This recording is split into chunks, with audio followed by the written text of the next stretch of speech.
Hello. Happy Monday, everyone. Happy Yuwu Day. Um, I think we're actually finishing the main story today. How's everybody doing? I am so excited for today.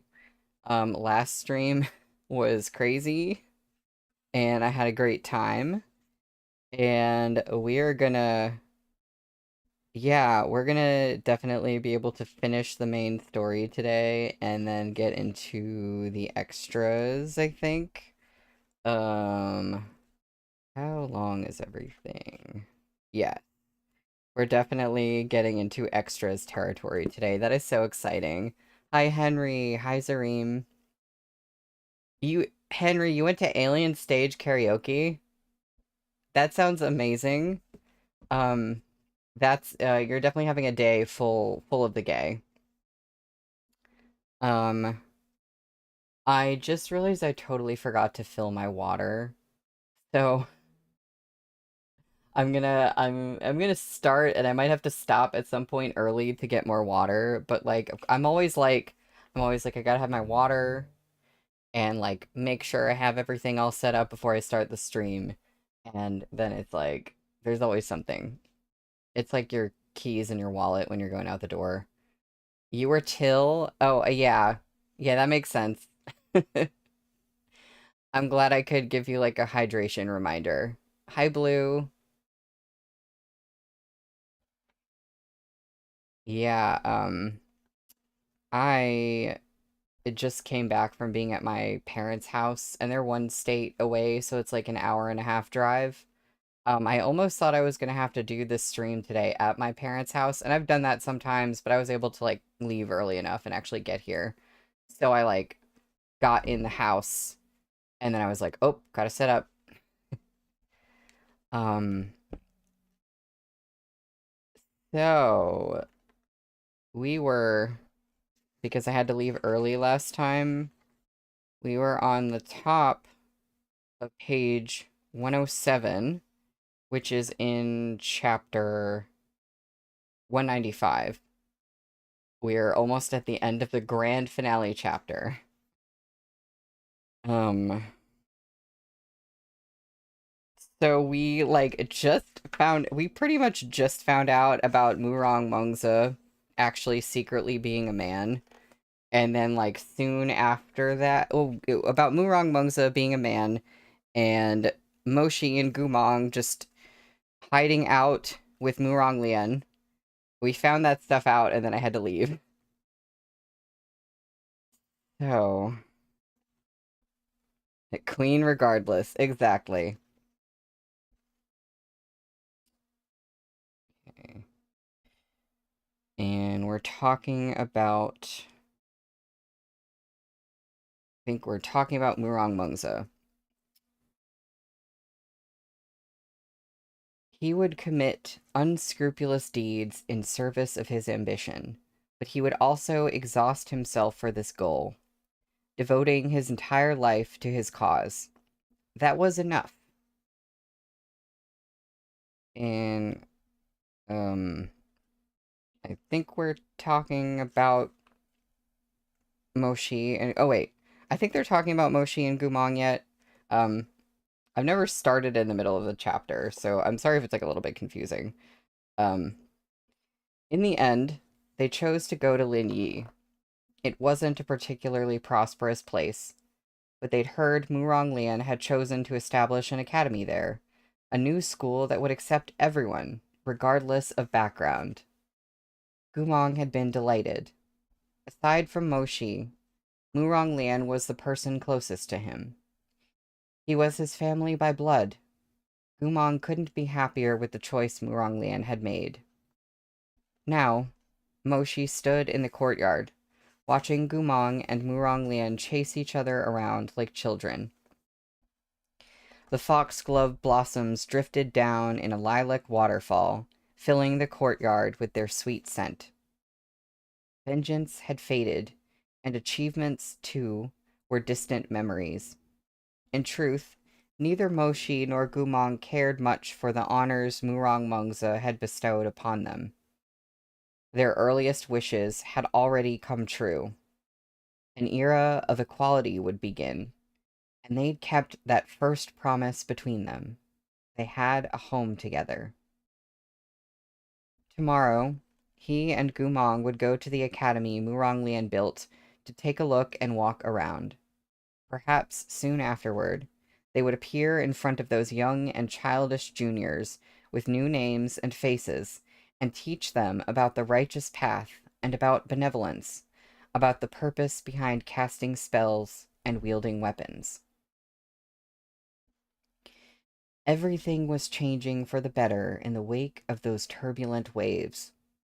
Many years in the future, the imperial court might decline or dissolve, and the world might sink into chaos once more. Foreshadowing. But just as Chen Tong had chosen to die with the demon, and as Moshi and Gumong had thrown themselves into a sea of blood to preserve the realm, so long as there was darkness, there would also be light. The kindness and strength of humanity was a seed that would never wither, one that would awaken and sprout even in the harshest conditions.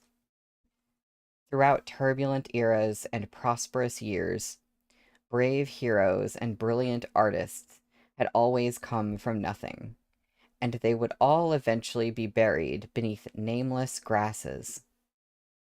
When the currents of time had rushed by and the storm clouds had rolled past to leave the skies clear, all that passion and spilled blood would be remembered as no more than a few sentences in a book.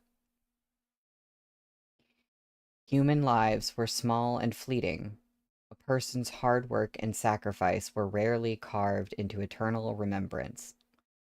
But the sun would always shine again, driving away the long dark of night. Living in peace was perhaps the greatest tribute future generations could give in honor of the shades of those unsung heroes. In the courtyard, Gumong had been cornered. He let out a shout, laughing. Moshi, come here and help me out. Lian Di is being a brat. Who are you calling your D? Raged Murong Lian. This lord was born first. I was conceived before you. Stop right there, Gumong. Get the hell out of my house. Moshi, come here. Help me beat him up. Moshi gazed downward, his thick lashes fanning over his cheekbones. He smiled and started forward. Sure, I'm coming. The foxglove tree swayed against the whitewashed wall. The beauty of the mortal world was once again in splendid bloom. The Liao kingdom was defeated, and their soldiers had surrendered. The nation that had once been part of Chonghua was returned to its oversight and designated a vassal territory. As for its dark magic, it was sealed away. Those demonic weapons, stained with blood and sin, would not again be so easily created, and those black magic techniques would not be so easily taught. Moshi knew it wouldn't last forever, but at the very least, they'd ushered in a peace worthy of their martyred heroes. In the little courtyard, the black dog Fando, whom Mu Ronglian had brought from the capital, charged at them.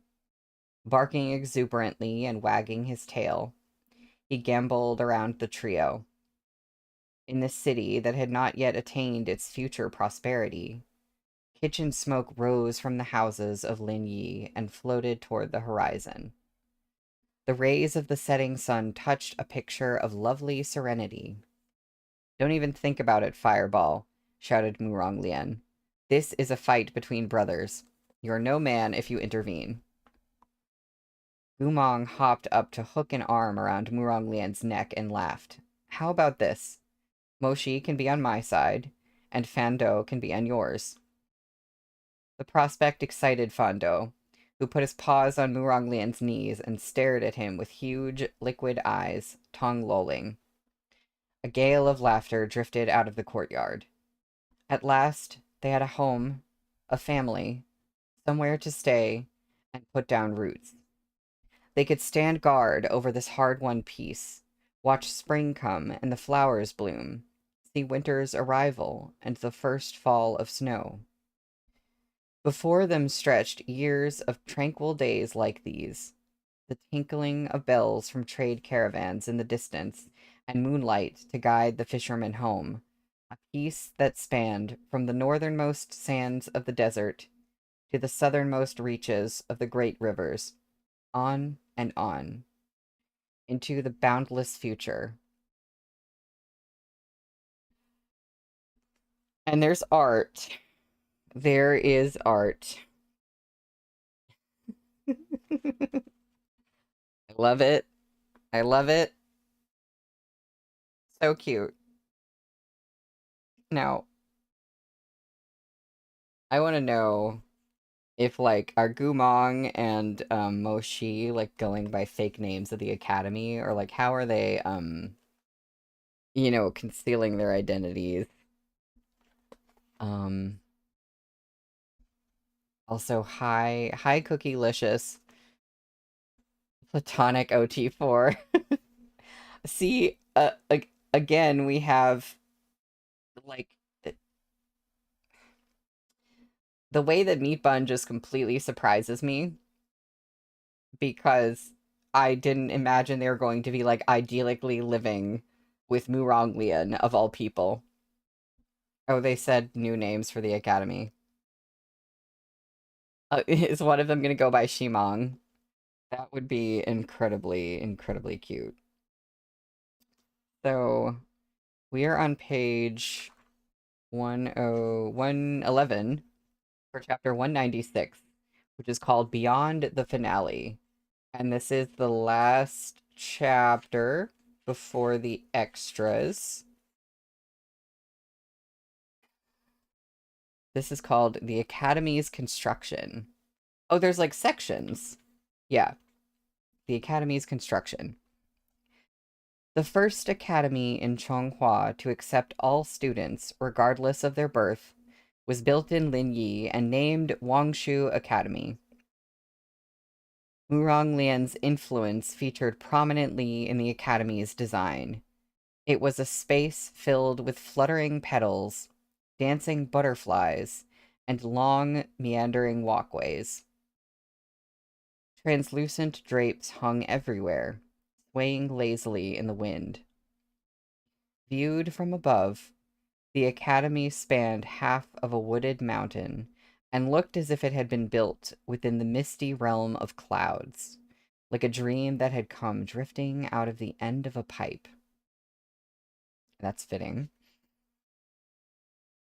The headmaster of the academy had an eccentric disposition and a capricious temperament. During the academy's construction, Murong Lian had popped over for visits at every opportunity, providing his thoughts and opinions on any and all matters. Make the music pavilion smaller. Why is it so big? Trust me, there aren't that many people who like music cultivation. Yes, that's what I said. Shrink the music pavilion and enlarge the illusions terrace. Wangshu Jun, the frightened foreman answered. There's a hill next to the illusions terrace. It can't be enlarged. So what? Blow it up. There's another hill beside that one. Blow that one up too. There's a little village beside the hill that's beside the other hill. Blow it. Oh wait, that won't do. Pipe dangling from his mouth, Murong Lian yanked the blueprints closer and swept an imperious eye over the designs. All right, whatever. The illusions terrace can be that size for now. It's fine. The foreman blinked. You can understand the blueprints while holding them upside down? Moshi felt nothing but disdain for Murong Lian's behavior. The first time he entered the academy, he'd expected to be inspired by a school that took in all learners and imagined he'd be faced with a sense of duty and fulfillment upon meeting those keen and questing eyes.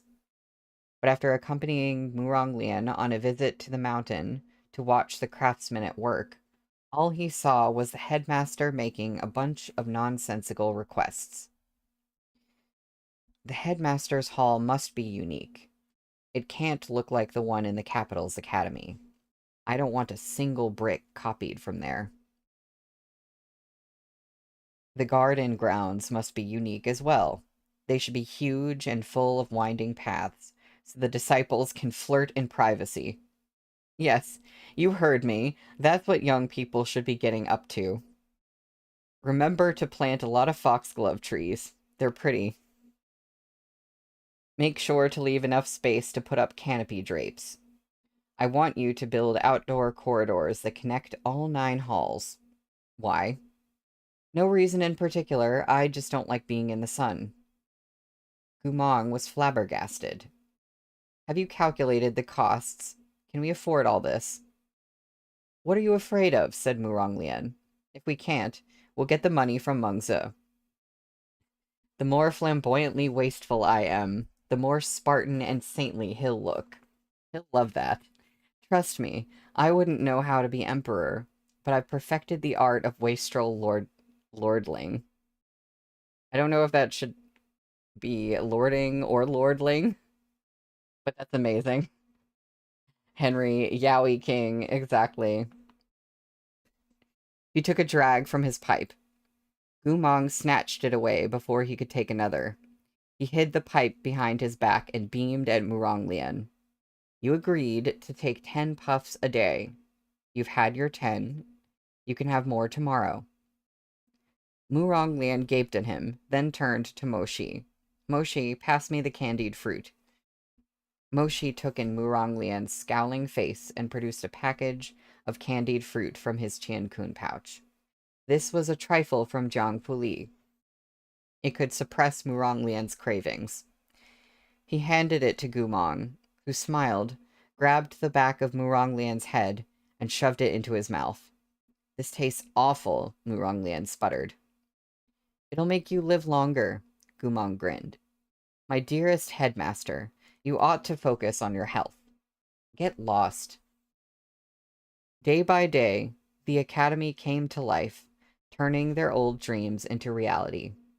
For Muronglian, this academy fulfilled his dream of taking control of his own life. Here, everyone's interests were respected, and they could all choose the path that they wished to walk. For Moshi, the academy gave him and Gumong a rightful claim to their new identities.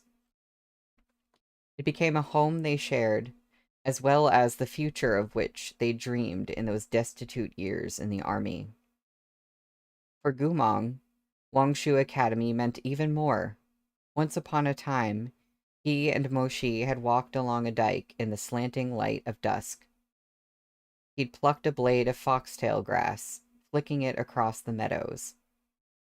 At that time, he'd silently accepted the feelings Moshi had expressed for him, while harboring his own spark of pathetic yearning. He wished, delusionally, he'd thought, that someday in the future, the two of them could share a lasting companionship, despite the disparity in their status. Once upon a time, he'd laughed with Liu Jianxing as they split a jug of kumis wine around the bonfire. When he talked with Liu Jianxing, a blaze had burned in his heart. He'd hoped this flame in his chest could become a wildfire that cleared away the world's brambles and weeds. Once upon a time, when he was a little slave in Wangshu Manor, he'd had a burning dream. He'd hoped there'd come a day when everyone would be equal, no matter the circumstances of their birth. He'd hoped that people without a drop of hero's blood would still be respected, that every flower's seeds could sprout and grow. Now, that fertile soil was finally theirs.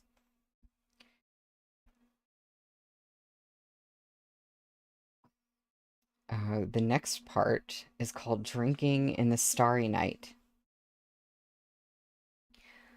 Wangshu Academy was completed in the second year after Moshi and Gumong began their new lives incognito.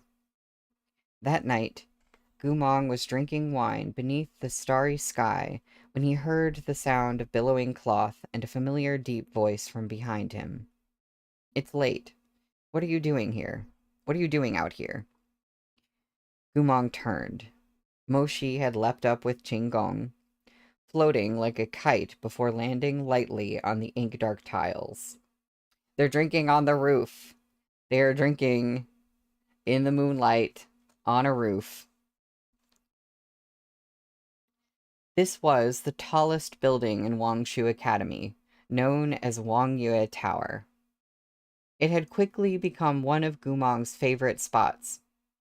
In the past 2 years, as Moshi and Gumong had watched the Cultivation Academy spring up from the ground, like a beauty applying her makeup, gradually attaining delicate features and exquisite details, manifesting in concrete form the lines in the blueprints. Their hearts had become more and more at peace. Lin Yi was far from the capital. Tales of the nobles' infighting reached them here and there, but by the time such stories completed the long journey, they were so faded they seemed as moonlight spilling onto the windowsill, or wind blowing past their ears. They could smell the faint scent of blood in the air, but it had nothing much to do with them. The capital's squabbles took place in a realm separated from them by a veil. When night fell over the 9 provinces, one side of the veil glimmered with power and wealth, while the other was filled with the warm bustle of domestic life. Gumong lounged on the roof tiles, a warmed jug of pear blossom white wine at his side. He smiled as he poured Moshi a cup.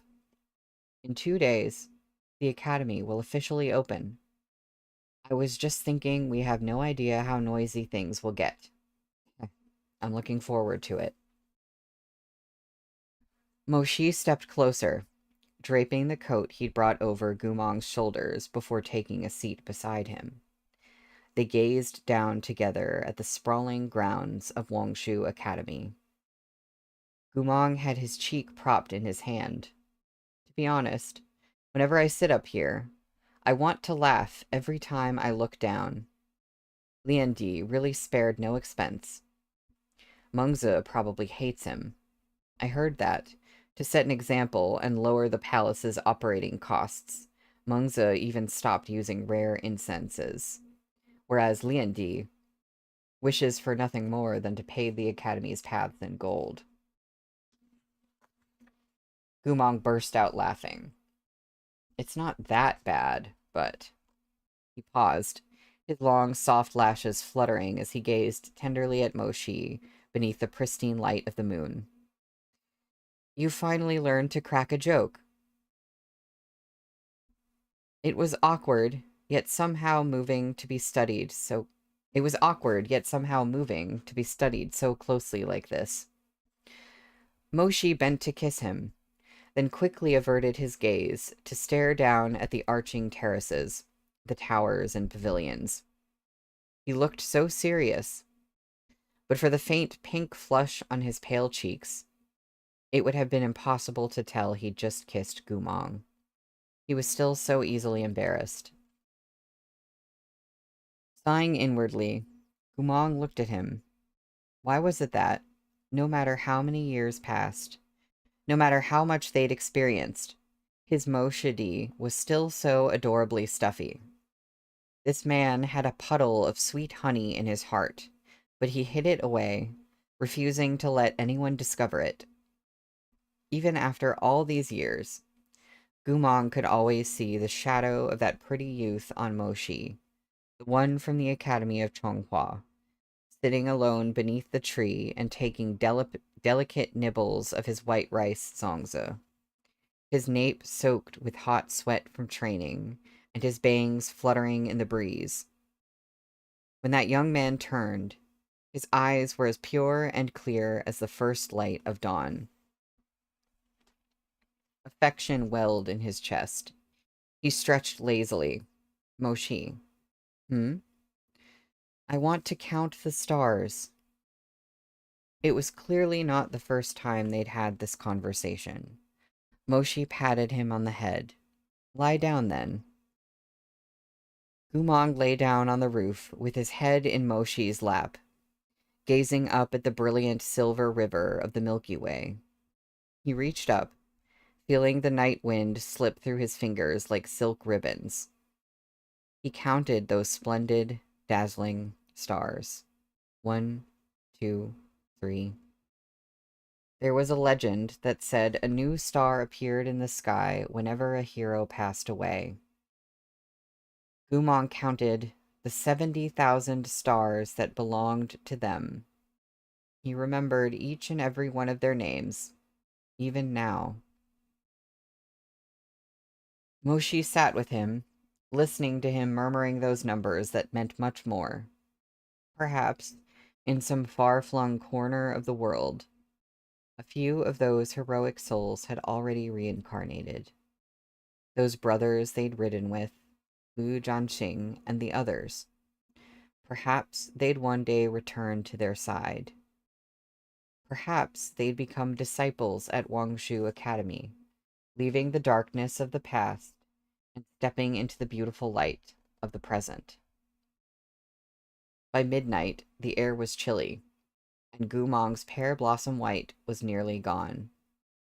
His voice had faded into a drowsy whisper as he gradually slipped into slumber. Moshi looked down upon his sleeping face. Gumong had at last stopped sleeping with the furrow in his brow. His expression betrayed no trace of fear or hurt. But his mouth was still moving. He was still counting the stars. Oh, Henry, I think when Moshi was allowed to actually, when Moshi and Gumong were like in the underworld and then they were like told, hey, you actually get to go back.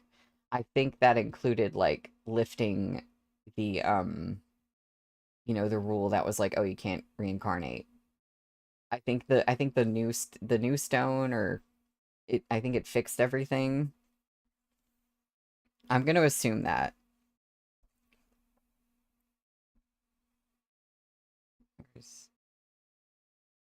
You can count them again tomorrow, Moshi told him gently. We still need to prepare some things for the Academy's opening in the morning. I'll carry you back. Gumong mumbled his agreement, but continued. Cousin Chunxing. Sorrow flickered in Moshi's eyes, but that, too, was soon engulfed by endless warmth. He tidied the cups on Gumong's behalf, then looked up at the twinkling stars. They'll see you, he said, and they'll definitely return to your side. Soon, more than 1,000 disciples would enter the academy, and yet more would join every year. Perhaps they would bear the reincarnated souls of old friends, comrades, and cherished brothers.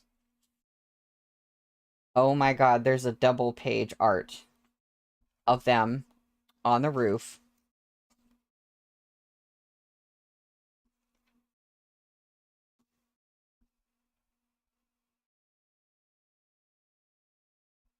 That's gorgeous.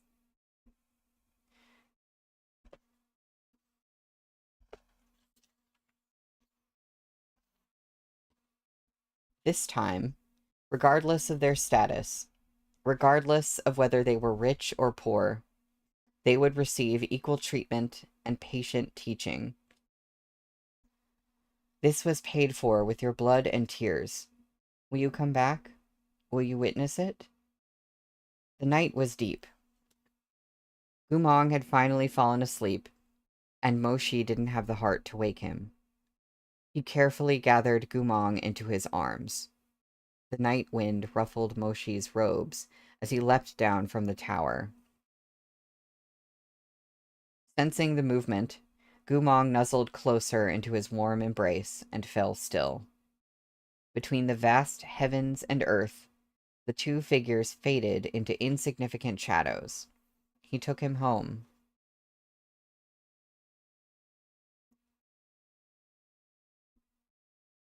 Establishing the Academy. The day before the Academy's official opening, within the Wangshu residence in Linyi, Muronglian, Moshi, and Gumong gathered to discuss a matter of grave importance. Their titles. Muronglian's was not in question.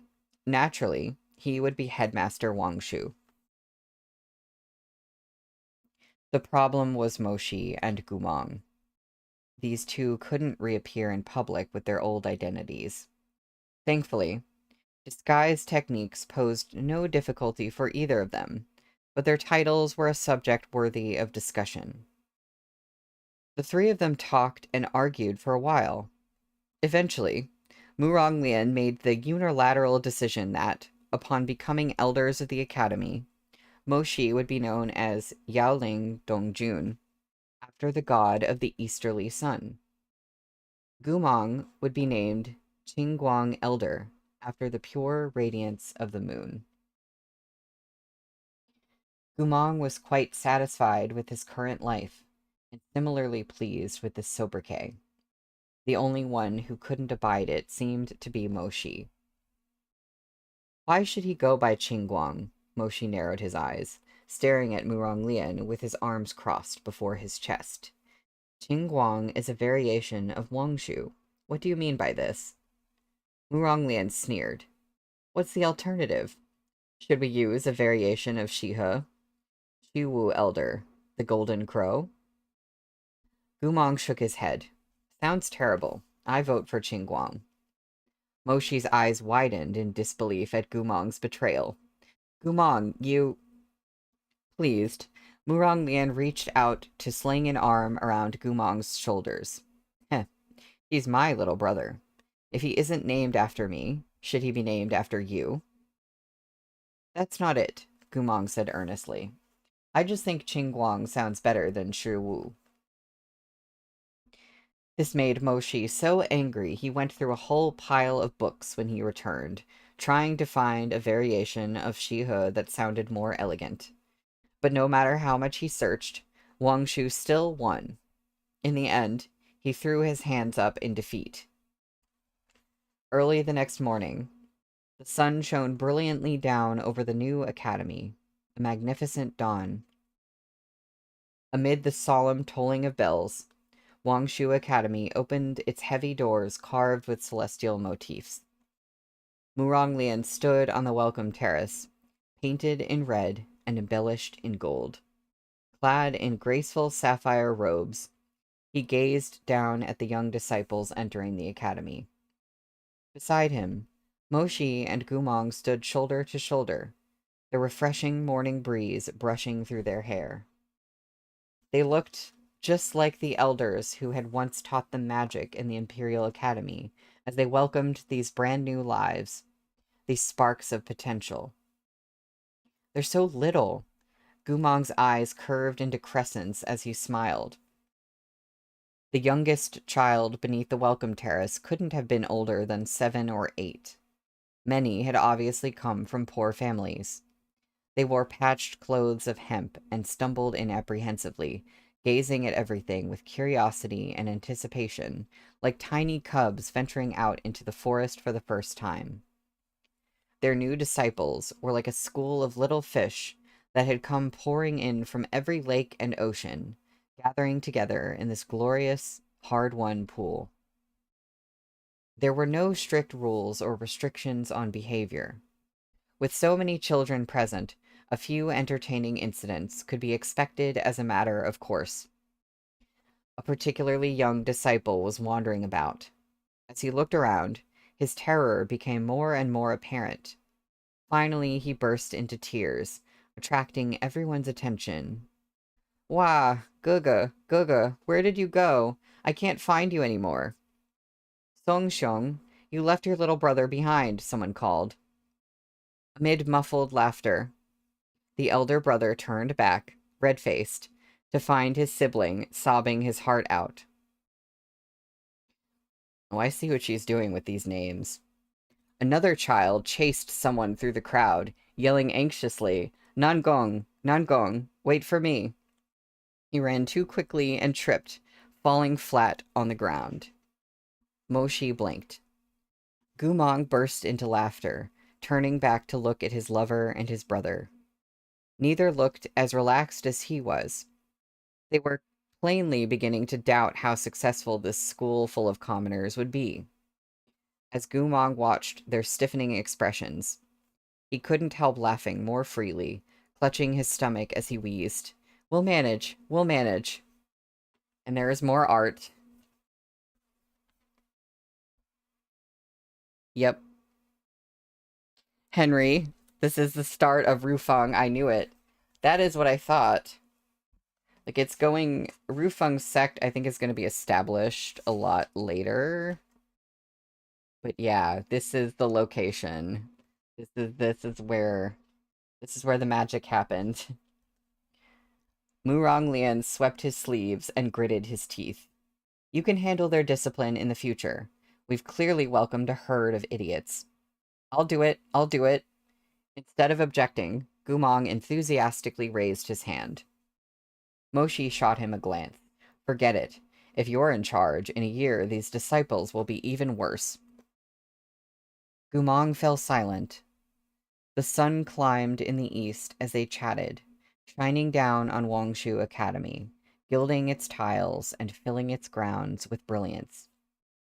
The three of them watched as more and more disciples followed the teaching cultivators toward the training ground painted with yin-yang design. There, they would wait for their new lives to begin. The bell in the tower rang 18 times, once each for the 6 teachings, 6 arts, and 6 virtues. When the final toll faded, Murong Lian snorted and swept out his sapphire blue robes. Using Qinggong, he leapt up from the welcome terrace, clearing the roofs and towers and landing gracefully before the hall on the martial field, amid his disciples' cries of shock and admiration. Moshi stared, at a loss for words. Gumong shook his head helplessly and smiled. It's the same old Murong Lian. Let's go too, said Moshi. Okay. The two of them looked at each other, fingers interlaced beneath their wide sleeves. They descended the steps of the welcome terrace, beneath the radiant sunlight, and walked toward their future. The reversal stone hung as a pendant on Gumong's chest. Wait, did we see that in the art? I don't know if we got to see that in the art before, but I love that he's wearing it. No, I don't think... we don't... Do we get... No, we don't get to see it. Okay. Oh well. The reversal stone hung as a pendant on Gumong's chest. The little gem had lost its light and completed its mission. It would never be capable of reversing fate again. Yet it was a token of their love that had taken them through life and death. It had borne witness to their journey through worlds above and below, their refusal to separate in the face of the cruelest trials, and now, to the happiness that was theirs at last. In the morning sun, the black crystal glimmered, scattering flecks of brilliance over Gumong's clothes. Dark and dazzling, just like Gumong's eyes, black once more. They had experienced the deepest darkness, yet today they shone with the brightest light in the world. Hello, Moran vibes.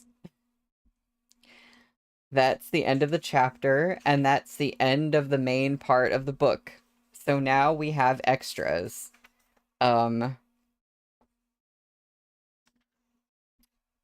We're on page 126 or 127 for extra Dream of Youth. I'm gonna get some water because I totally forgot about that. And then I'm going to come back and I'm going to tell you what the description of this extra is because I'm very intrigued by it. So I will be right back.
And I'm back. Blue, you were saying so everything from here and until the end is the new extra. Wait, so were we already reading an extra? Because I thought we were in the extras section now. Are you saying that like this whole thing is the new extra? I'm Whoa. Oh, it is extra Dream of Youth, and it's split up into 18 chapters. So was Beyond the Finale the original like set of extras for the story before the Seven Seas version? Whoa, that's like not a lot. Like I'm used to things having a lot of extras, so that's really very little. That's interesting. Okay, so this whole thing, this whole rest of the book is this one extra. What it says is extra Dream of Youth. This extra is set in a semi-alternate universe. If Mu Ronglian hadn't bullied Gumong when he was little, and instead allowed him to attend the academy too, then perhaps Remnants of Filth would have started like this. It's obvious which one is the favorite child.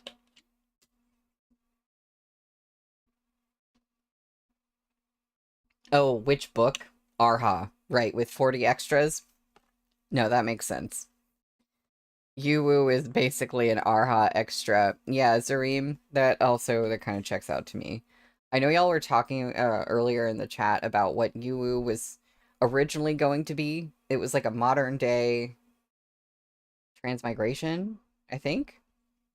And at some point, I don't know why or if you said, but I know Meat Bun decided to change it to this instead of like a modern transmigration story. Um, but I'm pretty happy with that. Like, I would love to see her write that story in another form in the future, but I'm so happy with what we've gotten here. So, on page 129 is chapter 1.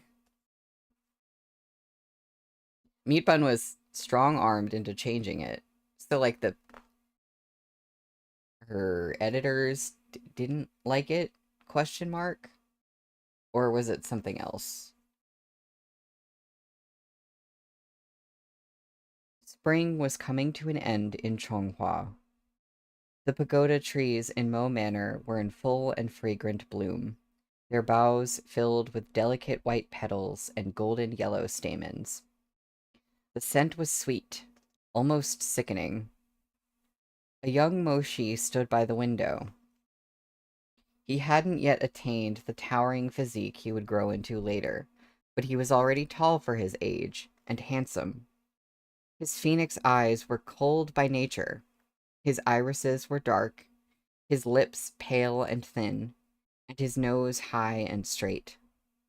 Compared to the other noble young masters his own age, there was little of the child left in his features.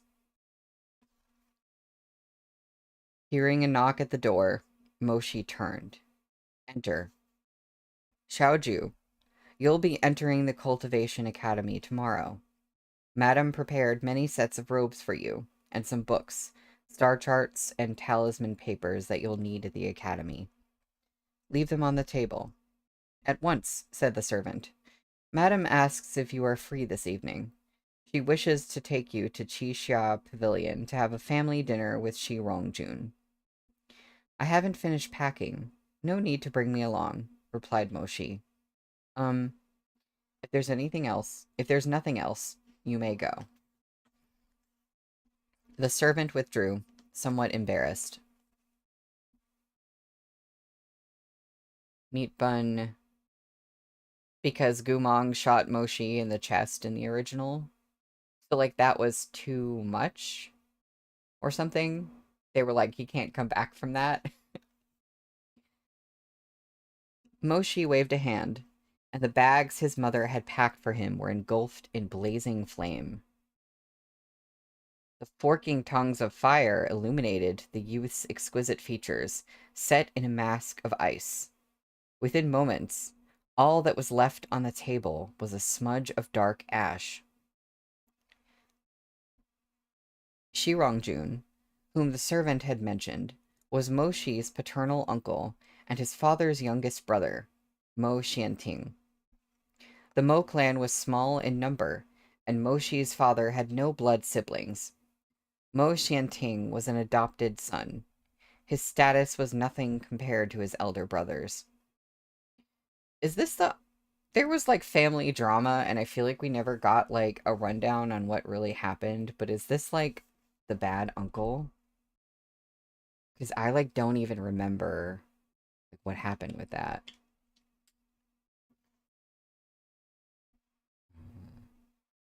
Mo Shi's father had died on the battlefield when he was only 7, at which point Mo Xianting began coming to the family manor to assist his adoptive brother's widow with greater and greater frequency.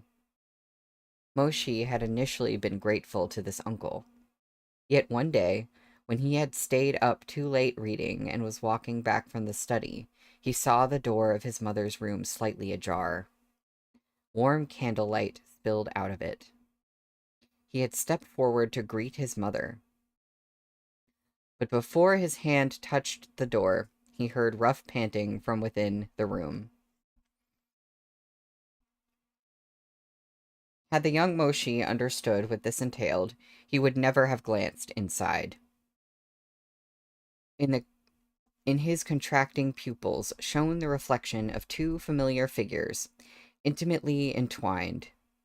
His mother was lying on the table, her dark hair loose around her, almond eyes half-lidded. And there was the adoptive brother of his dead father, the man Moshi called uncle. The 2 of them, wholly absorbed in each other, hadn't heard his approach. Moshi's ears rang. This man dared to humiliate his mother like this, dared commit such immoral acts. Well, maybe I can kind of get why Moshi is a prude. You know, in all ways except for one. um, if like he would just grow up just being like, I hate sex, I hate promiscuity. Yeah, no, it kind of makes sense. Disgust surged in Moshi's heart. In his fury, he wanted both to charge into the room and kill that man who was no better than a beast, and to turn and run from the door. But his blood and bones were cold as ice. His limbs felt like they'd been nailed to the floor. He couldn't do anything. Yet perhaps his wretched glance had some power. While his thoughts were in shambles, Mo Shanting sensed his gaze and looked up. Their eyes met. A crazed hatred appeared on Mo Shanting's face.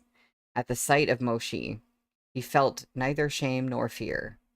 Rather, oh God, I do, I, I do not want to read this. Rather, his hips snapped more wildly, and the blissfully ignorant woman beneath him wailed louder.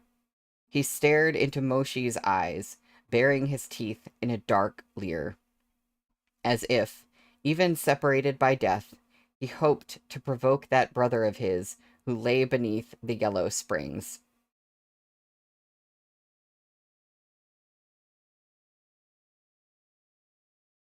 You know, the thing with Meat Bun is you have all the trigger warnings, but her most disgusting sentences are never like what you would expect.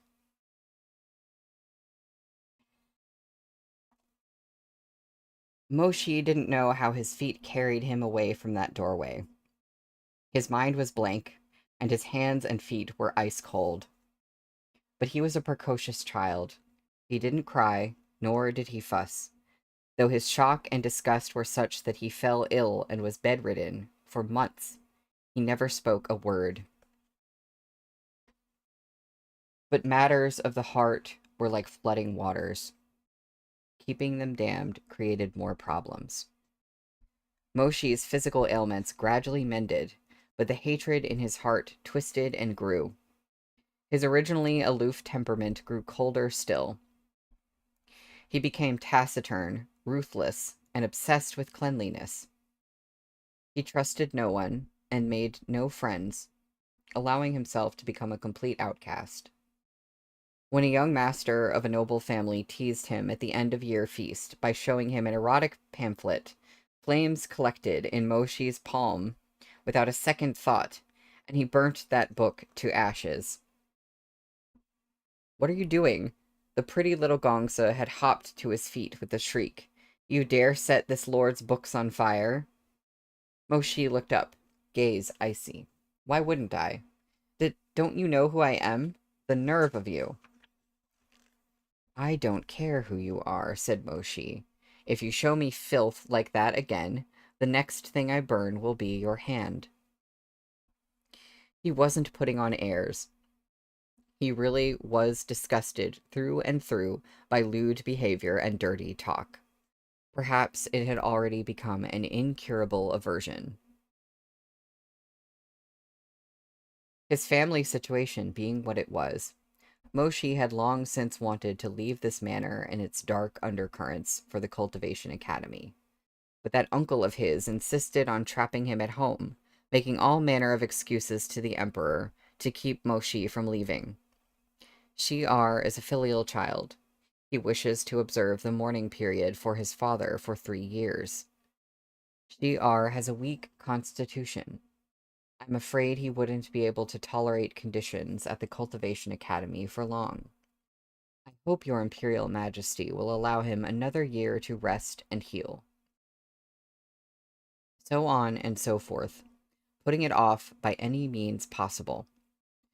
Moshi was still a tender youth, whereas Mo Xianting had once been his father's right-hand man and was now titled Shirong Jun in the imperial court. He knew the Emperor wouldn't believe a child's words even if he tattled. Not to mention, Moshi would risk Mo Xianting using the opportunity to weave yet another trap around him. During the grand feast on New Year's Eve, the old Emperor asked him with concern, Shi'ar, your uncle says you fall ill every other day and rarely leave the residence, and aren't quite suited for life at the academy yet. Do you have anyone to take proper care of you? If the healers you requested aren't helping, come to Shenong Terrace yourself to choose new ones. You're Qingche's only son. If you lose your good health, how can we face our loyal subject in the afterlife? Mo Xianting, listening nearby, grew terrified that Moshi might cause him new trouble. With a grin plastered to his face, he hurried over to change the subject. Yet Moshi merely lowered his lashes. I thank your Imperial Majesty for your concern, he said. I'm much better already. Moshi glanced at Mo Xianting, and he chose his next words carefully. Under Uncle's attentive care, how could I not be well? Oh, it's the old Emperor. It's, Murong Chen's father, I think. Mo Xianting was stunned. The lies he'd come up with sat, useless, on the tip of his tongue. What Moshi was thinking, he didn't know. But when he met those serene eyes like glimmering molten gold, he felt a chill skittering down his spine and broke out in cold sweat all over. Still, he forced himself to speak with affectionate familiarity. Ha, we're all family here. It's only my duty, Shi'ar. When they had returned home, Mo Xianting thought how deeply embarrassing it was to be scared of a boy. His hatred of Moshi intensified. Once, when Madame Mo was away, Mo Xianting saw Moshi sitting in the garden, reading beneath the awning of the outdoor corridor, a winter robe embroidered with the pattern of flying snakes and clouds draped over his shoulders. Though the child was still young, his face already resembled that of the man who had beaten Mo Xianting on every possible axis, as did his bearing, solemn yet aloof. Malice curdled in Mo Xianting's heart. He walked toward the boy, his shadow falling across Moshi's book. What are you doing? Moshi's hand stilled, but he didn't look up. After a beat, he continued reading. Fury blazed through Mo Xianting, and he mocked him mercilessly. Oh, you're learning on your own. How far do you think you can get? You should be groveling to the heavens in gratitude that you somehow managed to attain a spiritual core. Yet you believe you can go on? He laughed cruelly. You're even more stupidly self-confident than your dead dad Mo Ching-che. His lip curled as he said the name, as if it burned his tongue. Lovely guy.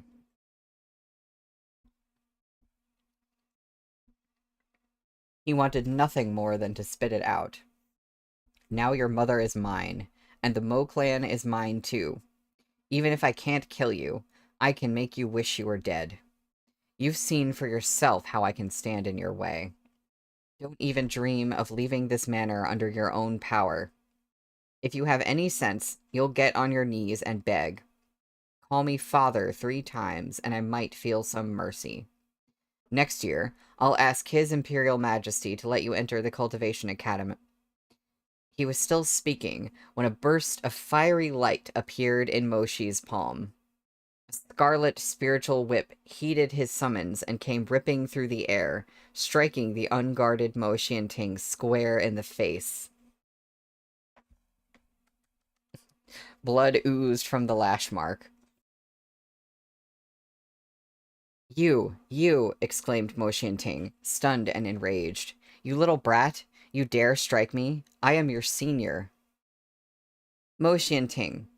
Moshi looked up, the sun at his back. Shadows shifted in his dark eyes, and his flawless demeanor of ice seemed to crawl with darkness. Do not forget who you are. Sparks crackled from the whip in his hand as it flung itself into the form of a massive flying snake, hissing at Moshi's feet. Mo Xianting stared at that soaring snake.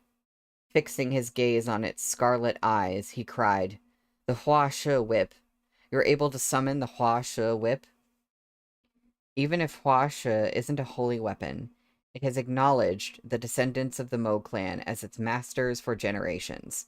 Who else would it obey, if not me? Moshi closed the book, his slender fingers reaching down to caress the soaring snake's head. When his eyes snapped up, they were filled with derision. You? Impossible. This is impossible, Mo Xianting stammered, his face ashen. You're so young. How could you have that kind of spiritual power? Moshi didn't answer. Light flashed in his eyes as he placed his hand back on his book. The soaring snake slithered up over the youth's dragon skin-clad calves and coiled itself at Moshi's side, its red tongue flicking in unmistakable threat. At a gesture from Moshi, Hua She subsided, no longer poised to attack. Not everyone in this world thinks the way you do, nor do they seek the same goals as you. Mo Xianting, you may have lived a few decades more than me, but there are things you will never understand about the Mo clan. Mo Xianting swallowed, forcing down the terror in his heart. His eyes were bright and crazed. What don't I understand? Your dad's dead. So what if you're the heir? So what if you're unnaturally gifted? So what if you can summon Hua She? In his mix of fear and resentment, the man's neck flushed red, tendons standing out. Yes, you're Mo Xiaoju. Huh. But Mo Xiaoju, could you kill me? Could you go tattling to His Imperial Majesty? No matter how strong you are, you're nothing more than a baby brat with a dead dad. What can you do? He threw his head back and laughed, spittle flying. Are you not still powerless to turn on me? Are you not still forced to watch your mother submit to me like a bitch in heat? I also hated reading that. Are you not still stuck in Mo Manor, unable to take a step outside? How malevolent his laughter, how violent his expression. It seemed that, rather than scare the youth in front of him, his hateful speech was intended to bolster the courage in his own despicable soul. Moshi didn't speak. Had this conversation occurred right after he found out about his mother and his uncle's torrid relationship, these words would have indeed destroyed him. But much time had passed. His heart had already been torn apart, blood filling his chest, and a callus formed over that injury. His expression didn't change a mote. He sat calmly on the bench in the corridor, his legs crossed and his elbow perched on the railing behind him. The gaze he leveled at Mo Xianting was calm, bitter, and pitying. Those eyes looked exactly like his dead father's had. Only when Mo Xianting had his fill of laughing did Moshi finally speak, voice frigid. You're right. I cannot kill you. In the same way you despise me yet cannot kill me. You can keep holding me back, preventing me from walking through the great doors of the Cultivation Academy. But Mo Xianting. He leaned forward, Hua Shi hissing over his shoulder. Against his will, his uncle took a step backward. Moshi narrowed his eyes. Do you think I care? Do you think I can't cultivate outside of the academy? Do you think I'll go insane and kill myself because you've done such despicable things to my mother? Or could it be that you think holding me back now means you'll ruin my whole life? Mo Xianting's face grew grayer with every word. By the end, his mouth was trembling so much he couldn't speak at all. Moshi rose to his feet, back straight. The sunlight poured down on him, half his beautiful face shadowed, and the other bathed in light. His thin lips parted around words like chips of ice. Keep dreaming. That was what Moshi said, and it was indeed what Moshi did. Because he feared him, Mo Xianting hated him even more. He couldn't outright harm him, but underhanded tricks he used in abundance. He kept Moshi at home for 1 year, then another. But Moshi was calm as still water, never wavering. Finally, the Emperor felt that the young master of the Mo clan could delay his studies no longer. He personally wrote a decree requiring Moshi to enter the Cultivation Academy. We do love the old Emperor. He was pretty cool. That is the end of the chapter, and I'm going to take a 5 to 10 minute break, and when we come back, we're going to do chapter 2 on page 137. You know, I do wonder where his mom was, because at the beginning of this little bit, I was thinking, oh, you know, if she doesn't know what's going on, and she just got with the uncle after Moshi's father died, I can't really, you know, like blame her or dislike her for that. But it's the fact that somehow she doesn't see all the stuff that's going on and how horrible he is to her child that I'm like, all right, what's up? Like, but if it was immediate, was it immediately after the funeral? I thought there some time had passed. If it was like immediately after the funeral, though, that's different. I don't know, but there's just there's something going on there. Oh, okay. Yeah, I don't know how quickly this happened. That kind of changes things. Either way, she's totally ignoring how horrible he is. So we don't like that. All right. I will be right back in like 10 minutes.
I'm back.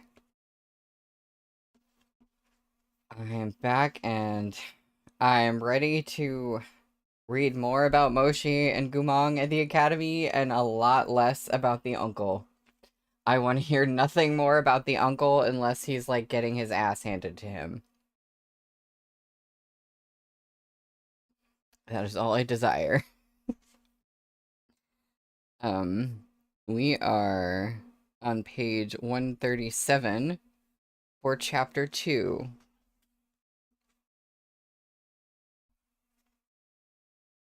Xiaoju, we're here. Moshi moved the bamboo screen aside and alighted from the carriage. He stepped out into a bustling scene. Splashed in golden sunlight, the Cultivation Academy seemed especially majestic, with arcing bridges and meandering paths, and guardian stone figures on the rooftops in the shape of dragons. Everything seemed extraordinarily imposing. The Academy has strict rules. Those without jade tokens may not enter. I can only accompany Xiaoju to this point. Upon reaching the grand doors enchanted with the barrier, the housekeeper of Mo Manor stepped aside. Does Xiaoju have any words for me to pass on to Shirong Jun or Madame Mo? Not really. The old housekeeper sighed. Xiaoju, Uncle Li, you don't need to repeat yourself. Moshi picked up his simple case, all he'd brought for luggage. You may go. With that, he strode through the barrier and entered the academy without looking back. The academy was split into 6 main areas: the training field, the cultivation pavilions, the dormitories, the hunting grounds, the backwoods, and the lake. When Moshi passed through the doors, he was met by the training field. It was high noon, and most of the disciples were in the dormitories or eating lunch in the dining hall. Only a few stragglers weren't eating and had nothing better to do than laze about. Beneath the blazing sun, two youthful cultivators were embroiled in a noisy tussle. It would have been fine if they were just beating on each other, but they were apparently incapable of doing it quietly. As he stepped onto the field, Moshi was treated to a stream of juvenile cursing. One of the combatants was in the garb of a noble young master. Fuck your mother, he shouted. How dare you seduce Danmei, my little bluebell. Shameless asshole. And there's a footnote for Danmei, Mei or Mei, a term of address for a younger sister or a younger female friend. The other was tall and muscular and had wilder features, possibly because it was scorching out, or possibly simply to show off. This rascal wasn't wearing an upper robe. His powerful physique was bared to the sun, as was the bat tattoo on his shoulder. Disdain was scrawled over his face, fine nose wrinkling as he scowled. Your little who? Greenbell? Bluebell? I ain't running a dye shop. And you dare deny it? You made a move on her. That girl? I'm more likely to find you worth fucking. At this, the skirmish only grew more passionate. The well-dressed youth wielded a riding crop, while the tall one used a rapier. The two seemed to have similar levels of prowess, but the quality of the riding crop was much higher than that of the rapier. After a few blows, the tall youth's rapier emitted a loud groan. Pushed to its limits, it splintered into motes of spiritual energy that scattered in the wind. Shocked, the young man swore. Fucking hell. Do you concede? The noble Gongza hissed, striking his opponent in the face. Are you ever going to fool around with this lord's girl again? The tall youth pressed a hand to a wound the crop had left on his abdomen and scoffed. Concede what? When did I ever fool around with anyone? It's not my fault your girl looked in my direction. What was I supposed to do? Poke her eyes out? Impudent. Kneel and beg for mercy, or watch this lord cut up your face. The tall youth swiped blood from the corner of his mouth, gritting his teeth in obstinate refusal. Beg my fucking ass. Go ahead. You think I won't do it? Snapped the other boy. Your sorry life's worth so little, this lord can kill you today without consequence. He swung directly for the back of the tall youth's head with killing intent. The Cultivation Academy didn't prohibit light sparring, but true duels were forbidden. Still, the rigid hierarchical system of Chonghua was present even here. The rule was mostly for show. Just as the Gongza had said, if a cultivator of noble birth harmed a low-born classmate, they'd face few consequences. Without warning, a beam of cold blue light descended from the sky. The plants in the training field were torn up and sent flying as the light streaked toward the riding crop like a dragon out of water. Between the impact of the light and the accompanying gale, the crop faltered. It hung in the air for a split second before dropping to the ground. Who's there? Mind your damn business, the Gongza swore furiously. You want to fucking die? The training field was silent. Just as the noble's gaze bent toward Moshi in suspicion, there was a loud rustle in the canopy of the apple tree behind him. A young man dangled upside down from a branch, snacking on an apple and grinning. This youthful cultivator, doing his best imitation of a tree-hugging sloth, wore a high ponytail fastened with a silver clasp, and sapphire blue light armor with gleaming silver trim. Dark military boots encased his long legs, and his silver belt, adorned with the Chien-kun compartment, glittered as he swayed. Startled, the Gongza took a step back and flushed. Were you hiding in the tree just now? Nope. I've been up here since before you two started arguing. Why aren't you eating lunch in the dining hall? Why are you in a tree? The cultivator in the tree waggled his apple at him. Isn't my lunch right here? They water this tree with immortal nectar, so it fruits all year round, and its apples are super sweet. Do you want a bite? I've got extra. He produced a shiny red apple from his Chien-kun compartment, polishing it on his chest before offering it to the noble Gongza, all the while hanging upside down. I'd never eat food for paupers, snapped the young man. Who the hell are you? Stay out of it. Are you looking for death? The youth sighed, flipping down from the tree.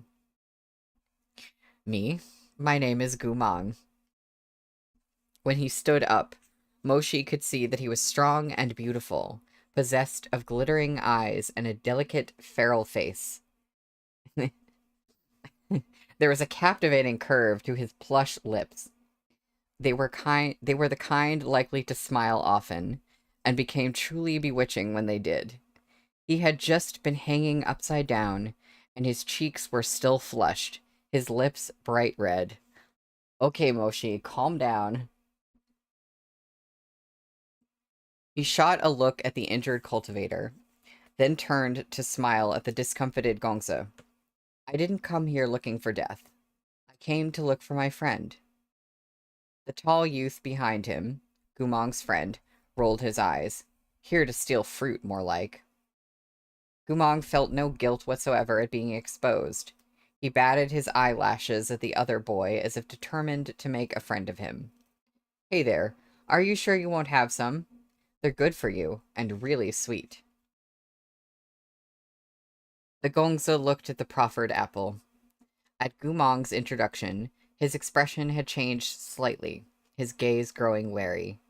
He seemed to know Gumong's name, but he still had to scoff for the sake of his pride. Ha!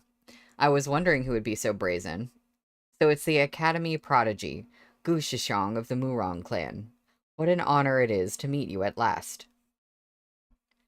Gumong responded with courtesy as well, smiling broadly. You flatter me. Brother, the Academy forbids these duels.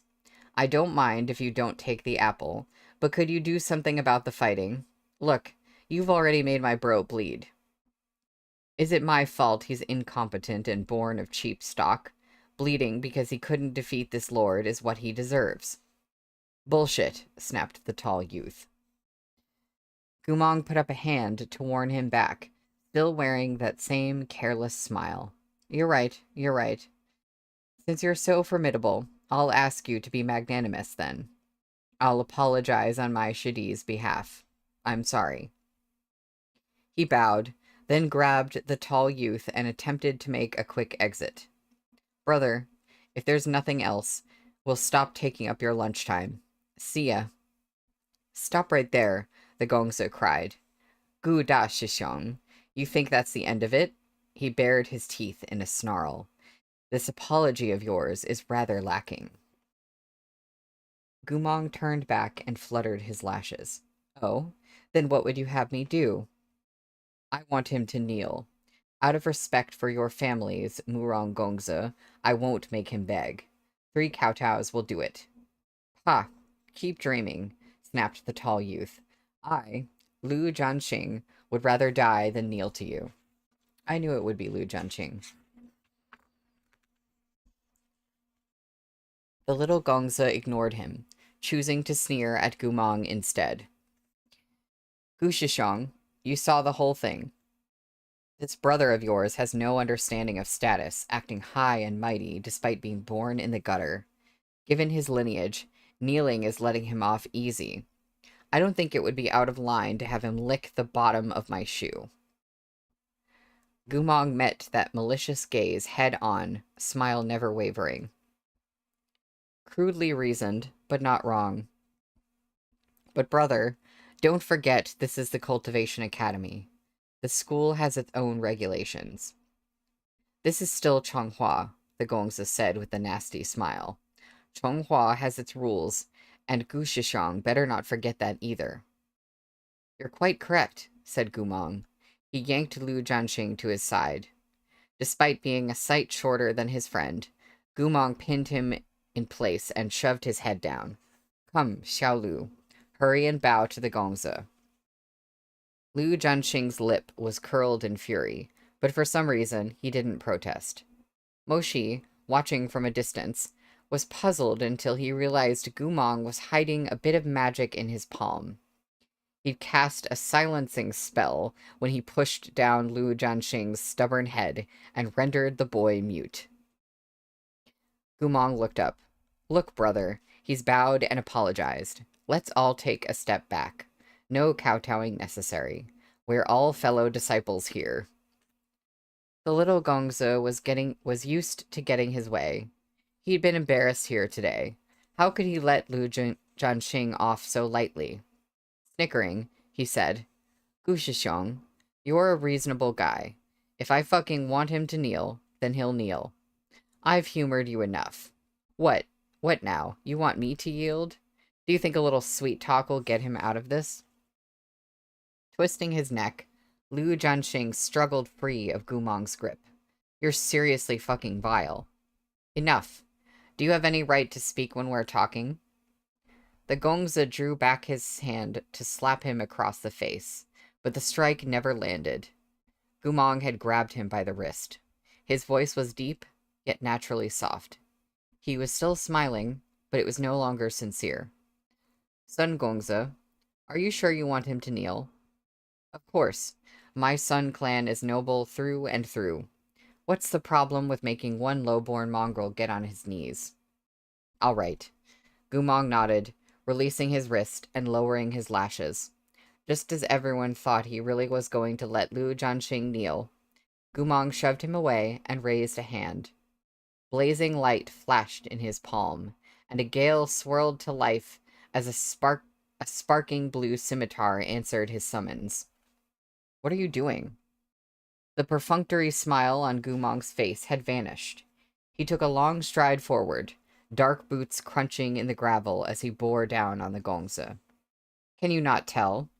Gumong loosened the leather vambraces on his wrist to reveal a hidden weapon compartment and looked him in the eye. I'm gonna kick your ass. Lu Jianxing hadn't feared the lash to the chest, but he was worried now. Gumong, don't make trouble. You'll get yelled at. Gumong glanced at him and rolled his eyes. Ayo, why didn't you think about me when you were making trouble? He brandished his blade, turning back to the Gongza with an expression of lazy confidence. Come, brother, let your Gumong Guga teach you a lesson. Eat apples when they're offered, and know when it's time to repent. Liu Jianxing blinked. Wind rustled the leaves. It looked as if a great battle would break out at any moment. A prohibition talisman exploded in mid-air. The regulation elder's voice boomed out from the talisman. Gumong, Liu Jianxing, Sun Lin, what the hell are the three of you doing on the training field? Cut it out. Stunned, Gumong let the spiritual energy he was about to unleash fizzle in his hand. He looked up at the messenger spell and laughed in frustration. Ah, of course the old man had to find out now. The elder's voice continued its disembodied scolding. Stop fighting. All three of you can go back to your respective halls and reflect on your actions. Sun Gongzi knew he could never defeat Gumong in a real fight. He'd only provoked him earlier because he was sure Gumong wouldn't dare harm a relative of the Imperial clan. Unfortunately for him, Gumong didn't give a damn and had been truly intending to beat him to a pulp. This interruption was the perfect excuse to bow out, so he hastily pointed a finger at Gumong. I'll let you off this time, but you'd better watch yourself. Next time, this lord won't go easy on you. He then ran off with all haste. Once again, Liu Jianxing was rendered mute. As Gumong watched Sun Gongzi's figure disappear at the edge of the training field, he swatted Liu Jianxing's head. This time he was smiling for real, a sight to behold. His features seemed to glow like a queen of the night flower in bloom.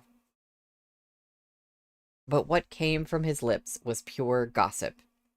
Hey, I heard you got with Sun Gongzi's girlfriend. Is that why he came to make trouble for you? It wasn't like that. Liu Jianxing crossed his arms and grumbled. That girl came to flirt with me. I've got plenty of girls after me. Why would I go for one who's taken? Blue, right. Okay, Moshi. We know whose internal narration we're getting.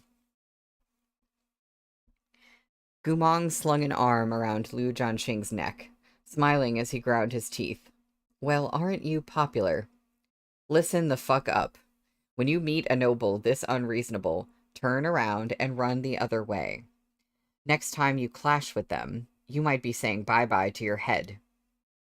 Why are you lecturing me? You lost your patience with him, too, and tried to beat him up. Gumong sighed gustily. I'm not at risk. I'm so good-looking. Who could bear to hit me? You're so shameless. The spell casting was over, so Moshi began to walk away. Yet at these last muttered words, he couldn't help glancing at the pair one more time, inwardly agreeing. He is shameless. This shameless Gu Shishang heard footsteps and turned, his eyes meeting Moshi's for the first time.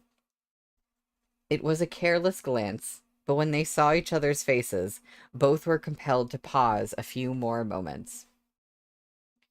Gumong's thoughts were simple. Eh? Strange. How come I've never seen this Shidi before? Moshi's thoughts were even simpler. What do you think you're looking at? Liu Jianxing had also noted the unfamiliar face. He was forthright by nature, and any questions he had emerged unfiltered from his mouth. He waved at Moshi. Excuse me, Shidi.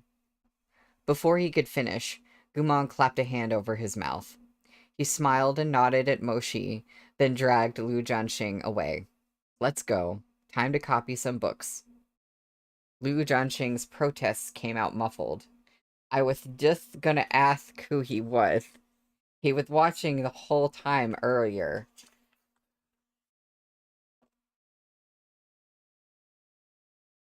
Stupid child. That kid's even more trouble than Sun Gongzi. Gumong lowered his voice at their footsteps. Gumong lowered his voice as their footsteps took them farther and farther away. But Moshi still caught a snatch of it. Didn't you see that coat of arms? He's from the Mo clan. He could crush you to death with his little finger. Blue, I appreciate you. They wrote it with a lisp.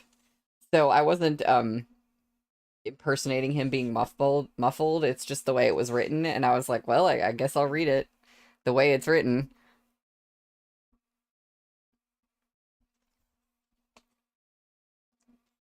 Liu Jianxing craned his neck around to look at Moshi, his eyes narrowing slightly. But he didn't speak again. Gumong nudged Liu Jianxing's head back around. He's a noble young master. Don't stare. Keep your nose clean. Shut up. You were just staring at him, too.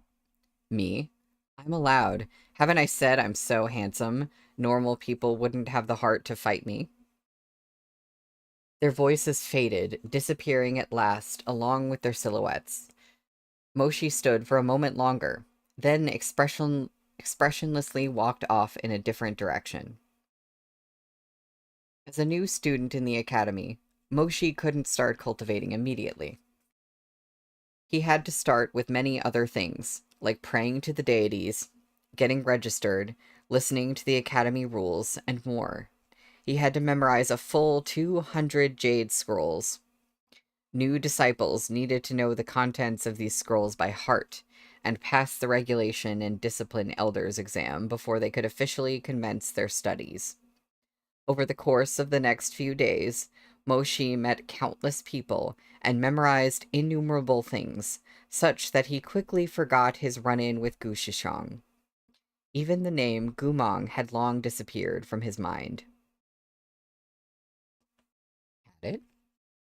Are we sure? This was hardly his fault. Who would remember a stranger's name, one they'd heard only a few times at that? But if Moshi were to be given another chance, he would certainly have committed that name to memory, together with those eyes, as gentle as spring foliage. If he had, he wouldn't have found himself in such a mess the first time he fought with Gumong at his side. Okay. Maybe he did actually forget. If he found himself in a mess over not knowing it. Mo Gongze is a son of heroes indeed, with the gifts and intelligence to match. The disciplined elder clucked in satisfaction as he looked over Moshi's exam. Your handwriting is elegant.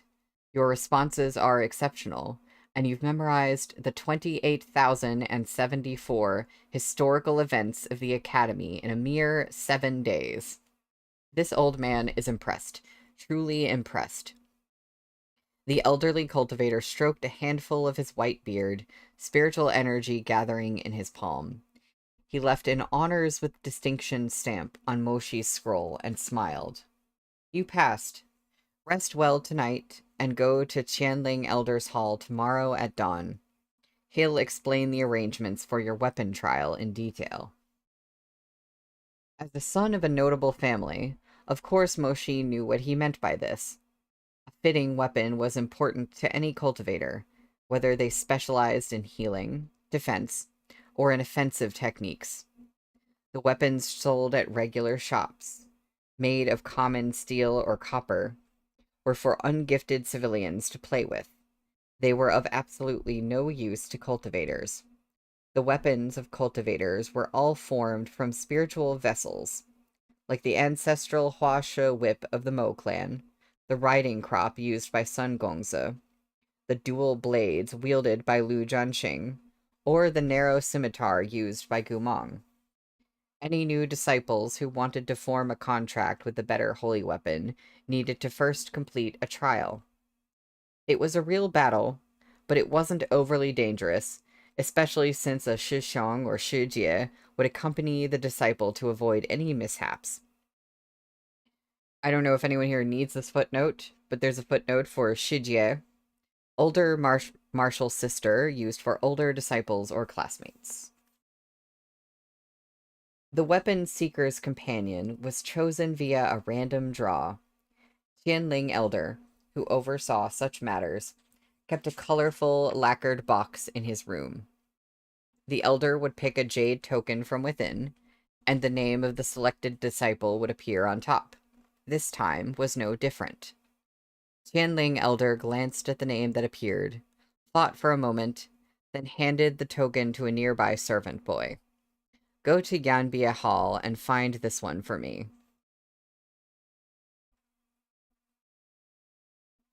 So it sounds like Moshi and Gumong are getting matched up in this trial for the weapon. Um, I'm not sure exactly how it works because, well, Moshi already has his weapon at this point. Um, but I guess we'll see. We are up to chapter 3.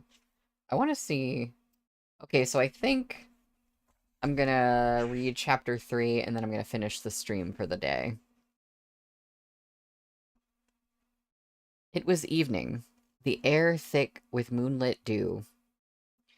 On the training ground in front of Yanbia Hall, 4 cultivators were locked in fierce combat. Or perhaps more accurately, 3 were in combat with 1. The one who fought alone flew swift as any bird, his form as unshakable as a boat floating on the river. With a delicate leap off the tips of his toes, he soared dozens of feet into the air. Rather than strike out with his hands, he kept his fingers interlocked at his chest, forming a blue barrier screen that shielded him from his fellow disciples' attacks. Gumong, for Gumong it was sparring with his martial brothers out of sheer boredom. One of his opponents was Liu Jianxing, the tall youth who'd gotten into an altercation with Sun Gongzi. Gumong was grinning merrily. You said you'd need only 10 moves to break my barrier. Each of you must have struck at least 100 times by now. Do you still want Guga to keep playing with you? Try another one of my strikes, called Liu Jianxing. A fireball the size of a carriage wheel roared in his hand and hurtled toward his opponent, striking Gumong's barrier with a boom. Furious flames soared skyward as tongues of fire swallowed Gumong. Dense black smoke roiled in all directions. The other 2 were struck speechless. They froze and turned to Liu Jianxing. Whoa, we're just sparring for fun. Wasn't that too much? What happens if you hurt Gu Shishang? Liu Jianxing was unfazed. He scrunched his brows low and retorted, how could Mong Er be hurt so easily? You guys are seriously underestimating him. He'd hardly finished his sentence when they heard laughter from within the flames. Thank you for the compliment, but this is the 101st strike. Brother, are you sure you want to keep going? The 3 of them watched in amazement as a beam of brilliant blue light broke through the billowing flames. The delicate shell of the defensive barrier had held fast. Gumong soared up on a gust of wind, his blue and white disciple's uniform fluttering in the moonlight. The sparks flickering to earth resembled fireworks scattering behind him. Gumong grinned. If you want to keep going, I'll gladly humor you. If you don't, you'd better pay up. The 2 younger disciples recalled their weapons. No more, they cried with conviction. As promised, we'll do all of Gu Shishang's laundry this month.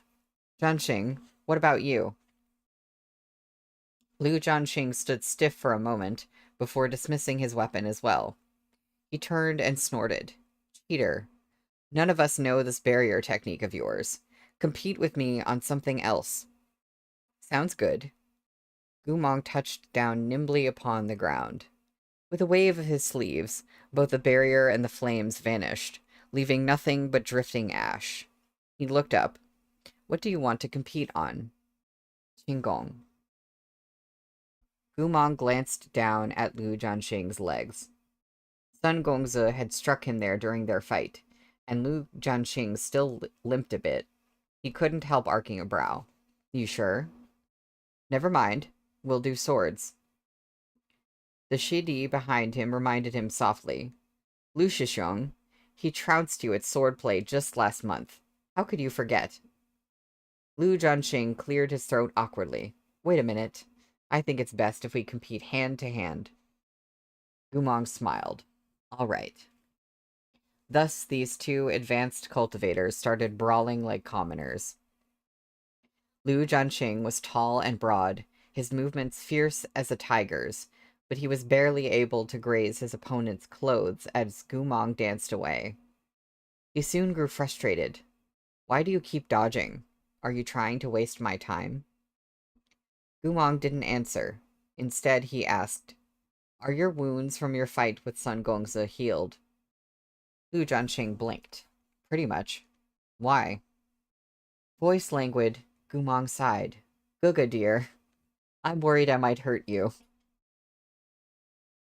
A sharp gust of wind was his only warning as Gumong launched a lightning-fast kick at Lu Jianxing's midriff. This whip of a kick was swift and brutal. Lu Jianxing fell to the ground with a grunt.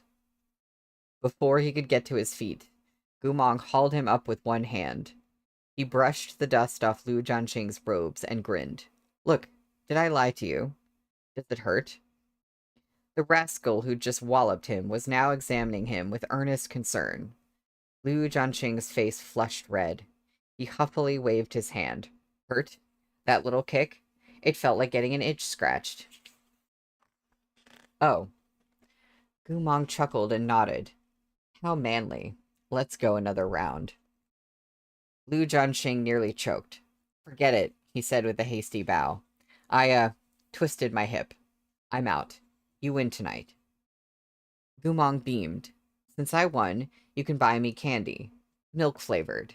2 bags of it. Didn't you say one? You bastard, the second you open your mouth, you start raising the price. The bastard glanced at him reproachfully. How can you say so? He asked. What do you mean raising the price? You're the one who insisted on fighting me, then you lost twice in a row. And now that you've lost, you want to go back on your word. The more he said, the redder Lu Jianxing's face got. Unable to bear it any longer, he cut Gumong off with a wave of his hand. Fine, fine, fine. I'll buy it. I'll buy it for you.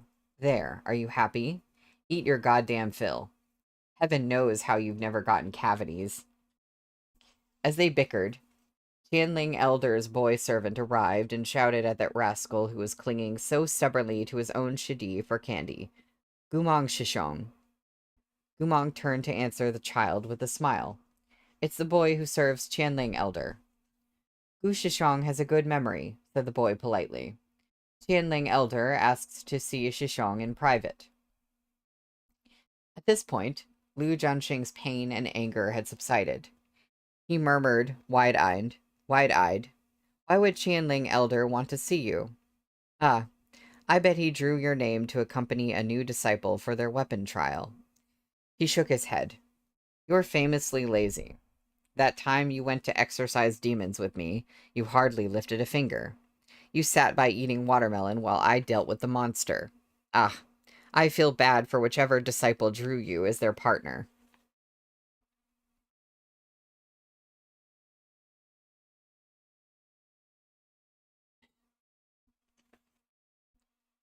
Hey now, said Gumong. When I went on that exorcism mission with you, I did more than eat melon. I also cheered from the sidelines. You cheered for the female fox demon. Gumong stroked his chin. Realizing there was no way to refute Lu Jianxing's point, he had to agree. Yep, you're right. I'm lazy as hell, and this mission for the new Shidi is probably complicated as hell. He turned to the boy. Knowing me, the new Shidi or Shimei might end up protecting me instead. Why not let this brave Shishong do it in my stead? He's super hardworking. He pointed shamelessly at Lu Jianxing, who blinked. Gu Shishong jests, said the servant. The elder drew your name, so of course you're the one who has to go. Is that so? Gumong blinked, sighing. Ah, bad luck. Think of it like this, Shishong, the boy urged. Looking after new disciples is a fated bond between schoolmates. Gumong sighed again. Ah, ill fate. Liu Jianxing watched this unfold with amusement. He crossed his arms. Mong R, don't be too disappointed. I heard a lot of pretty girls entered the academy recently. Best of luck. Don't talk nonsense. I'm not that kind of guy. Nevertheless, Gumong turned and inquired, May I ask if I'm being sent to escort a cute and delicate Shimei? The boy shook his head. It's a Shidi. Gumong was crestfallen. The boy seemed to be holding back laughter. But he was young. After a few beats, he couldn't help himself. Gushishong. Actually, there's more. He flashed a wide grin, exposing his pearly little teeth.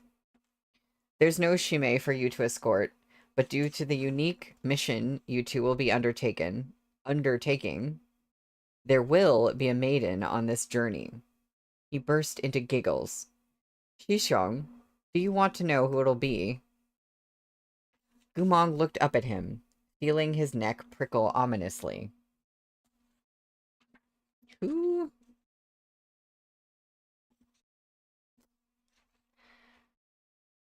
At dawn the next day, a few red-crowned cranes flew through the skies above the Cultivation Academy, beating their wings against the cool morning wind.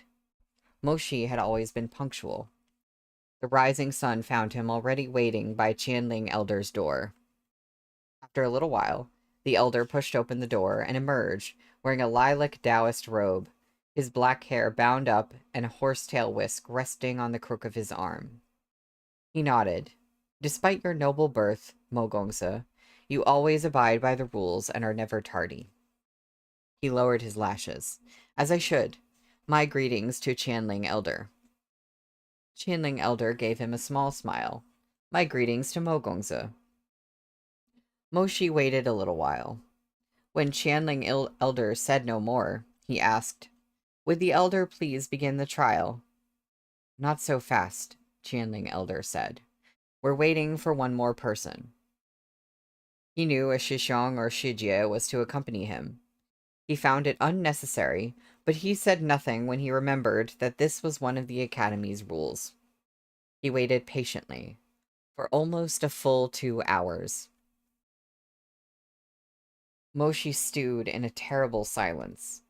Just as the water clock showed the hour to be nearing mid-morning, the hour of Mao, and Qianling Elder was emptying his 5th pot of tea, someone blew in like a gust of wind on the mountain steps. Here, I'm here. I'm not late, am I? Speechless, Moshi stared. Qianling Elder shot a glance at the water clock. No, it's still the hour of yin. Glad to hear it. That gust of wind stilled. Bathed in the morning light, a sprightly figure clad in a white cloak with golden trim stood before them, face hidden from view beneath a wide hood. All that emerged was a voice, low and husky and slightly indistinct. Huh, I'm right on time. Moshi's eyes widened. Do people this shameless actually exist? The expression on Qianling Elder's face didn't shift a mote. Yes, you're very punctual, coming during the last 15 minutes of the hour of yin. What about our Shidi here? Asked the newcomer. When did he arrive? He was also very punctual. He was here in the first 15 minutes of the hour of yin. What a hard-working Shidi. As the waves of the Yangtze River push ever forward, so does the younger generation push the older. And how much more forward the youngsters are. Moshi could only stare. Qianling Elder set down his teacup. He rose from the stone table under the banyan tree and waved a hand. Allow me to give you two an overview. He gestured at the newcomer. This is one of your senior disciples in the academy, and your He coughed. Shijie. Her name is Gumong. What? What is he doing? Gumong smiled as she lowered her hood, exposing a pretty face, sun-kissed and golden. Her eyes were black and bright, with an elongated tail, and her lips curved with the promise of a smile. It's, what- okay, there's art. Um,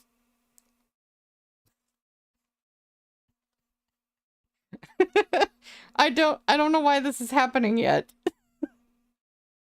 I don't understand. Um, okay, now I understand why it was like, if only he had remembered Gumong's name. If only.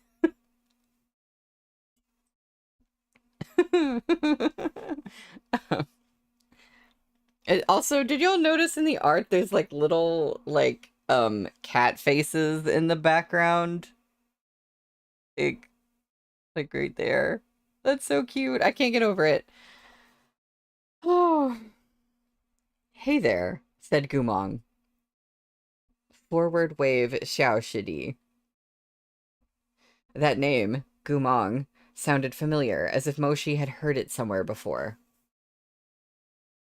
He had been searching his memory, but as soon as he heard this weird new nickname, he frowned.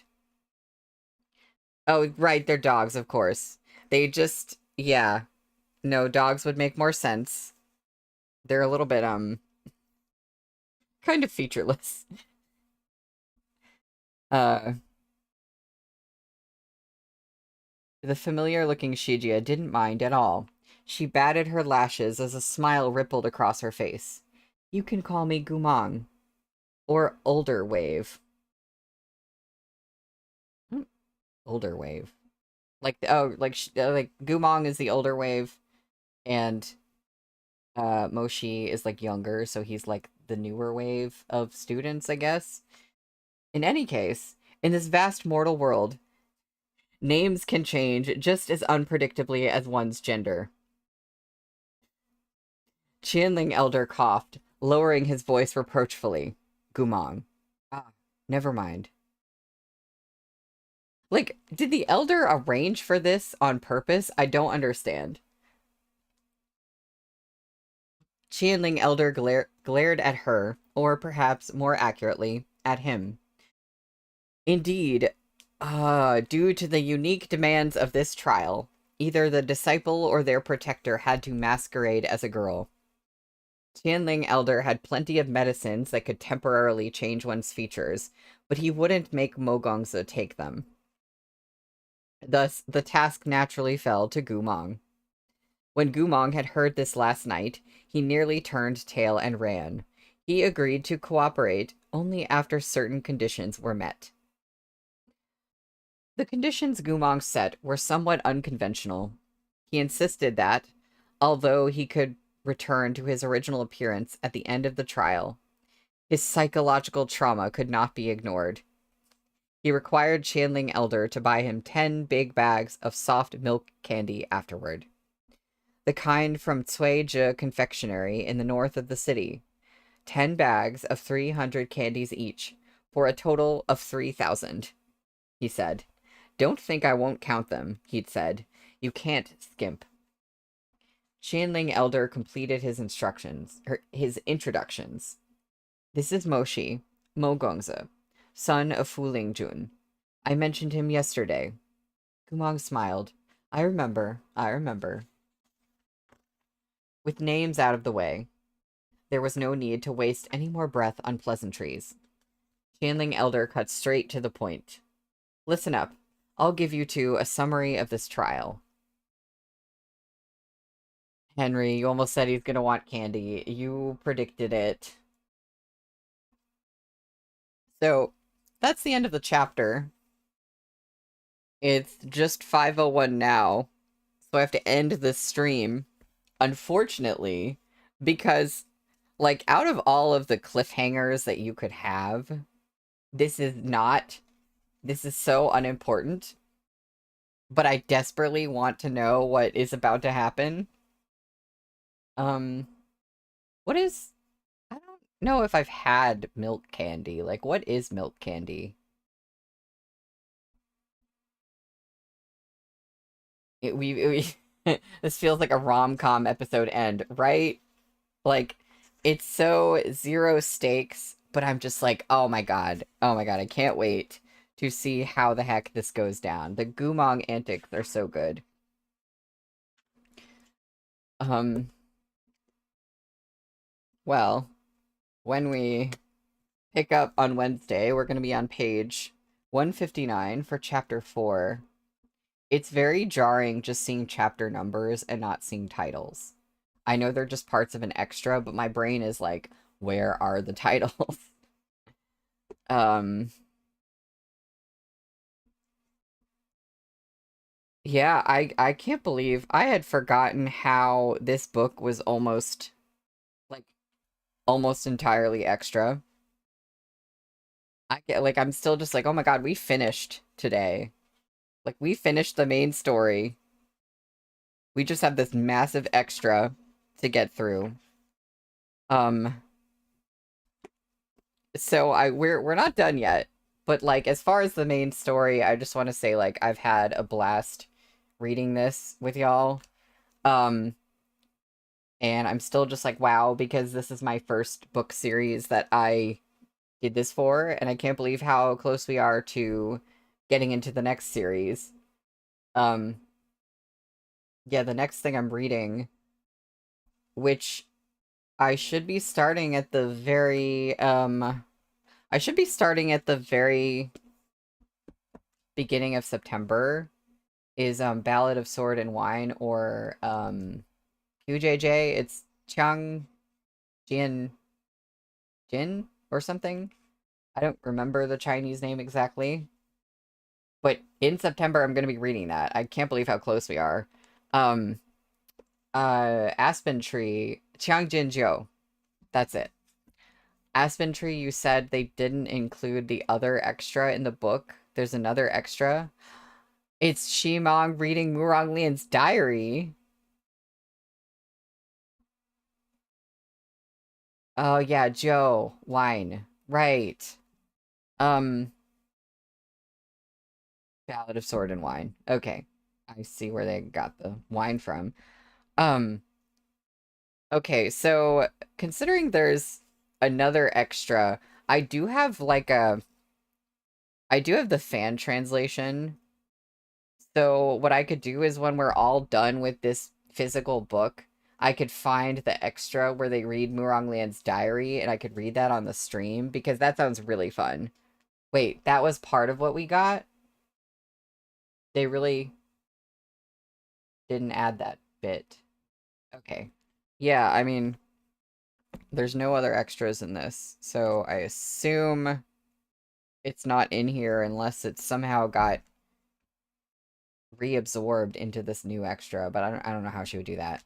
Um, yeah, so I can read that um like after I'm done from with the book. That's what I was thinking. I thought I had heard somewhere that there was an extra missing from the physical copy, but then I don't remember where I saw that and I couldn't remember anything. So I'm glad. Thank you for pointing that out, Aspen Tree. That's good to know. That does sound like a really fun wrap up for the whole book. Like that sounds hilarious. And I'm very sad that it's not in here, but I'm really glad that you told me about that so we can read that. So yeah, thank y'all for continuing along this little Remnants of Filth journey with me. I will see y'all Wednesday for continuing the extra. So have a good one. Bye.